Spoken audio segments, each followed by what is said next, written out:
कहानियों की सौगात में आपका स्वागत है। श्री गुरु नानक देव जी से जुड़ी कहानियाँ। वह था सज्जन ठग।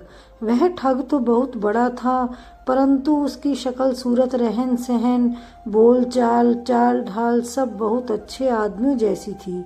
इसीलिए जो लोग उसकी करतूतों को जानते थे उसे सज्जन ठग कहकर बुलाते थे।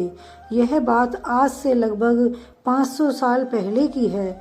मुल्तान के पास तुलम्बा नाम का एक शहर है। वह सज्जन ठग वहीं रहता था। शहर के बाहर सड़क के किनारे उसने एक मंदिर बनवा रखा था और उसके साथ ही एक मस्जिद भी बनवा रखी थी। वह खुद सड़क के किनारे कभी हिंदू साधुओं जैसा और कभी मुसलमान फकीरों जैसा भेष बनाकर बैठ जाता था। उसके हाथ में सदा माला रहती थी। वह हमेशा माला के मनके फेरता रहता था और मुंह से धीरे धीरे कुछ बुदबुदाता रहता था। उसके दूत उसी सड़क पर आगे जाकर आने वाले यात्रियों की टो लिया करते थे और उस शहर की तरफ आने वाले यात्रियों का पूरा विवरण पहले ही उस ठग के पास पहुंचा दिया करते थे। जब यात्री उनके पास से गुजरते तो वह उन्हें बड़े आदर और सत्कार से मिलता, उनकी बड़ी आवभगत करता और अपनी मीठी मीठी तथा गूढ़ ज्ञान से भरी हुई बातों से उनके मन में अपनी सज्जनता का पूरा विश्वास बैठा देता। यदि यात्री हिंदू होते तो वह उन्हें मंदिर में ठहरा लेता और यदि यात्री मुसलमान होते तो वह उनके लिए मस्जिद में ठहराने का इंतजाम कर देता। बड़ी रात तक वह उन यात्रियों के साथ परमात्मा की, धर्म की, ज्ञान की बातें करता रहता और फिर जब थके मांदे यात्री नींद में सो जाते तो सज्जन ठग और उसके साथी मिलकर यात्रियों को मार डालते, उनकी लाशों को एक अंधे कुएं में फेंक देते और उनका माल असबाब लूट लेते। एक बार यात्रा करते करते गुरु नानक और उनका साथी मर्दाना उस शहर की तरफ आ निकले। गुरु नानक का भव्य रूप और उनके चेहरे का तेज देखकर सज्जन ठग के दूतों ने सोचा यह जरूर कोई बहुत अमीर आदमी है। उन्होंने यह खबर सज्जन ठग के पास पहुंचा दी। बस वह इनके आने की राह देखने लगा। जैसे ही गुरु नानक और मर्दाना वहां पहुंचे उसने आगे बढ़कर उनका स्वागत किया। फिर वह उन्हें अपने साथ अंदर ले आया और उनसे धर्म कर्म की बातें करने लगा। जब रात काफ़ी हो गई तो उसने गुरु नानक से कहा, महाराज अब आप लोग विश्राम कीजिए। आप दिन भर के थके हारे हैं, कल आपको फिर लंबी यात्रा पर जाना है। गुरु नानक ने उस ठग की कपट भरी आंखों में झांका। ठग कुछ घबरा सा गया।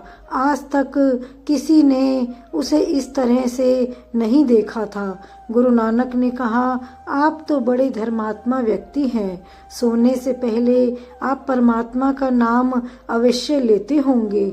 इस प्रश्न से वह कुछ और घबराया। उसने कहा, जी हाँ महाराज, मैं सोने से पहले कुछ देर तक परमात्मा को स्मरण करता हूँ। तो आओ आज मेरे साथ मिलकर परमात्मा को याद करो। गुरु नानक ने उसे और उसके साथियों को अपने पास बिठाते हुए कहा। सज्जन ठग और उसके साथी अजीब मुश्किल में पड़ गए। उनकी समझ में नहीं आ रहा था कि ये किस तरह के यात्री हैं। फिर भी उन्होंने सोचा थोड़ी देर भजन पूजन करने के बाद ये दोनों सो जाएंगे, तब हम लोग अपना काम कर लेंगे।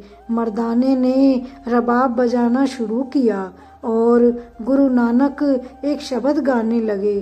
उस शब्द का भावार्थ था, हे सज्जन, कांसे का बर्तन ऊपर से कितना चमकता है परंतु उसे जितनी बार धोया जाता है उसमें से मैल निकलता है। किसी हवेली को बाहर से कितना ही क्यों ना संवारा जाए, उस पर कितनी ही चित्रकारी क्यों ना की जाए, परंतु यदि वह अंदर से पोली है तो वह जल्दी ही गिर जाएगी।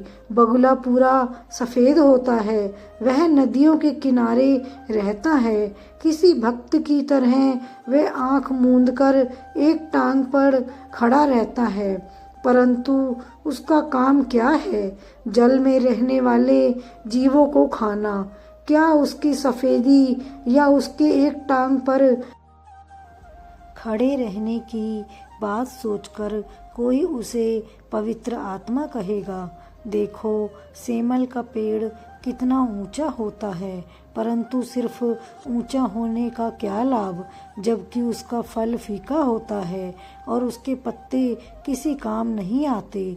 गुरु नानक के इस भजन ने उस ठग को अंदर तक हिला दिया। उसके सारे पाप उसकी आंखों के सामने नाचने लगे। उसकी आत्मा बिलक उठी। वह उनके चरणों पर गिर पड़ा और फूट फूट कर रोने लगा। गुरु नानक ने कहा, हे सज्जन ठग, मैं जानता हूँ तुमने बहुत से पाप किए हैं। तुमने सज्जनों जैसा भेष बनाकर बहुत से लोगों की हत्या की है और उनका माल असबाब लूटा है। अब तुम उन सारे कर्मों का प्रायश्चित करो। ठग ने कहा, गुरुजी, आज आपने मुझे नया जीवन दिया है। आपकी वाणी सुनकर मेरी सोई आत्मा जाग उठी है। अब आप ही बताइए कि मैं अपने कर्मों का प्रायश्चित किस प्रकार करूं? गुरु नानक ने कहा, लूट मार करके जितनी संपत्ति तुमने जमा की है वह सब निर्धनों में बांट दो। आगे से एक सच्चे सज्जन जैसा जीवन व्यतीत करो, यही तुम्हारा प्रायश्चित है। उसने वैसा ही किया।